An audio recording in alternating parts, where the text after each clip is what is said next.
मरना शौच तथा पिंड दान एवं दाह संस्कार कालिक कर्तव्य का कथन। पुष्कर कहते हैं, अब मैं प्रेत शुद्धि तथा सूतिका शुद्धि का वर्णन करूंगा। सपिंडों में अर्थात मूल पुरुष की 7वीं पीढ़ी तक की संतानों में मरना शौच 10 दिन तक रहता है। जनना शौच भी इतने ही दिन तक रहता है। परशुराम जी, ये ब्राह्मणों के लिए अशौच की बात बतलाई गई। क्षत्रिय 12 दिनों में, वैश्य 15 दिनों में तथा शूद्र 1 मास में शुद्ध होता है। यहाँ उस शूद्र के लिए कहा गया है जो अनुलोमज हो, अर्थात जिसका जन्म उच्च जातीय अथवा सजातीय पिता से हुआ हो। स्वामी को अपने घर में जितने दिन का अशौच लगता है, सेवक को भी उतने ही दिनों का लगता है। क्षत्रिय, वैश्य तथा शूद्रों का भी जनना शौच 10 दिन का ही होता है। परशुराम जी, ब्राह्मण, क्षत्रिय, वैश्य तथा शूद्र इसी क्रम से शुद्ध होते हैं। किसी किसी के मत में वैश्य तथा शूद्र के जनना शौच की निवृत्ति 15 दिनों में होती है। यदि बालक दांत निकलने के पहले ही मर जाए तो उसके जनना शौच की सद्य शुद्धि मानी गई है। दांत निकलने के बाद चूड़ाकरण से पहले तक की मृत्यु में 1 रात का अशौच होता है। यज्ञोपवीत के पहले तक 3 रात का तथा उसके बाद 10 रात का अशौच बताया गया है। 3 वर्ष से कम का शूद्र बालक यदि मृत्यु को प्राप्त हो तो 5 दिनों के बाद उसके अशौच की निवृत्ति होती है।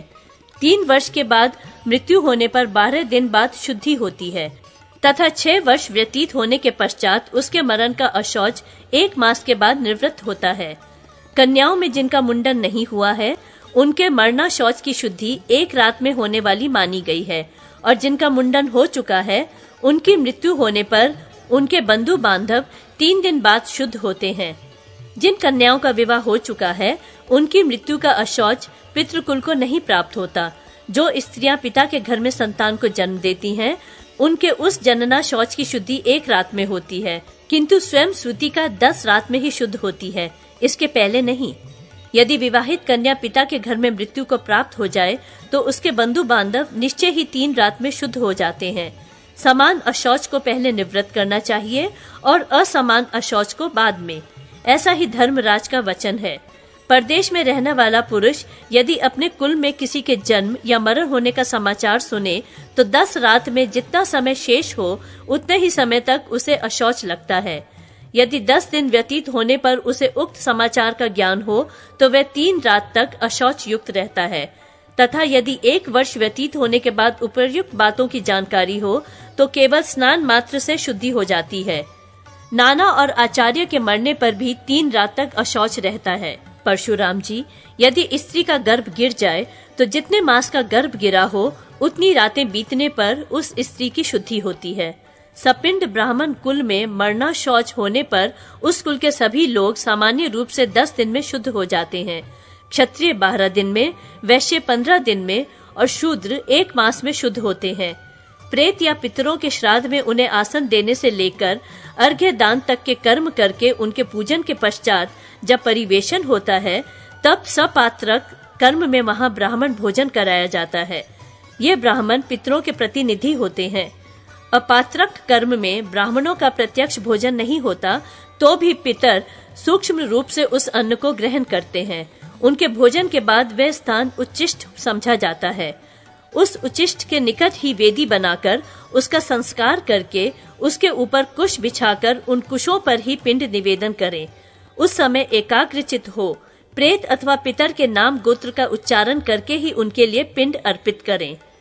जब ब्राह्मण लोग भोजन कर लें और धन से उनका सत्कार या पूजन कर दिया जाए तब नाम गोत्र के उच्चारण पूर्वक उनके लिए अक्षत जल छोड़े जाएं। तदंतर 4 अंगुल चौड़ा, उतना ही गहरा तथा 1 बित्ते का लंबा एक गड्ढा खोदा जाए। परशुराम, वहां 3 विकर्षु सूखे कंडों के रखने के स्थान बनाए जाएं और उनके समीप 3 जगह अग्नि प्रज्वलित की जाए। उनमें क्रमशः सोमाय स्वाहा, वहनीय स्वाहा तथा यमाय स्वाहा मंत्र बोलकर सोम, अग्नि तथा यम के लिए संक्षेप से 4-4 या 3-3 आहुतियां दें। सभी वेदियों पर सम्यक विधि से आहुति देनी चाहिए। फिर वहां पहले की ही भांति पृथक पृथक पिंड दान करें। अन्न, दही, मधु तथा उड़द से पिंड की पूर्ति करनी चाहिए। यदि वर्ष के भीतर अधिक मास हो जाए तो उसके लिए एक पिंड अधिक देना चाहिए, अथवा 12 मास के सारे मासिक श्राद्ध द्वादशाह के दिन ही पूरे कर दिए जाएं। यदि वर्ष के भीतर अधिक मास की संभावना हो तो द्वादशाह श्राद्ध के दिन ही उस अधिमास के निमित्त एक पिंड अधिक दे दिया जाए। संवत्सर पूर्ण हो जाने पर श्राद्ध को सामान्य श्राद्ध की ही भांति संपादित करें। सपिंडीकरण श्राद्ध में प्रेत को अलग पिंड देकर बाद में उसी की 3 पीढ़ियों के पितरों को 3 पिंड प्रदान करने चाहिए। इस तरह इन चारों पिंडों को बड़ी एकाग्रता के साथ अर्पित करना चाहिए। भृगुनंदन, पिंडों का पूजन और दान करके पृथ्वी ते पात्रम ये समानः इत्यादि मंत्रों के पाठ पूर्वक यथोचित कार्य संपादन करते हुए प्रेत पिंड के 3 टुकड़ों को क्रमशः पिता, पितामह और प्रपितामह के पिंडों में जोड़ दें। इससे पहले इसी तरह प्रेत के अर्घ्य पात्र का पिता आदि के अर्घ्य पात्रों में मेलन करना चाहिए। पिंड मेलन और पात्र मेलन का ये कर्म पृथक पृथक करना उचित है। शूद्र का ये श्राद्ध कर्म मंत्र रहित करने का विधान है। स्त्रियों का सपिंडीकरण श्राद्ध भी उस समय इसी प्रकार पूर्वोक्त रीति से करना चाहिए। पितरों का श्राद्ध प्रतिवर्ष करना चाहिए, किंतु प्रेत के लिए सानोदक कुंभदान 1 वर्ष तक करें। वर्षा काल में गंगा जी की सिकता धारा की संभव है गणना हो जाए, किंतु अतीत पितरों की गणना कदापि संभव नहीं है। काल निरंतर गतिशील है, उसमें कभी स्थिरता नहीं आती, इसलिए कर्म अवश्य करें। प्रेत पुरुष देवत्व को प्राप्त हुआ हो या यातना स्थान नरक में पड़ा हो, वह किए गए श्राद्ध को वहां अवश्य पाता है। इसलिए मनुष्य प्रेत के लिए अथवा अपने लिए शोक न करते हुए ही उपकार, श्राद्ध आदि कर्म करे।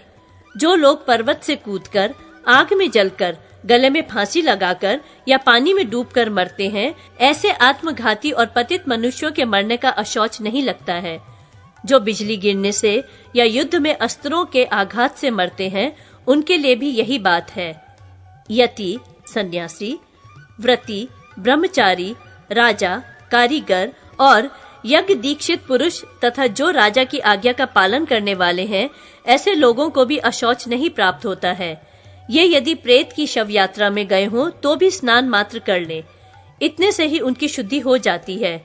मैथुन करने पर और जलते हुए शव का धुआं लग जाने पर तत्काल स्नान का विधान है। मरे हुए ब्राह्मण के शव को शूद्र द्वारा किसी तरह भी न उठवाया जाए।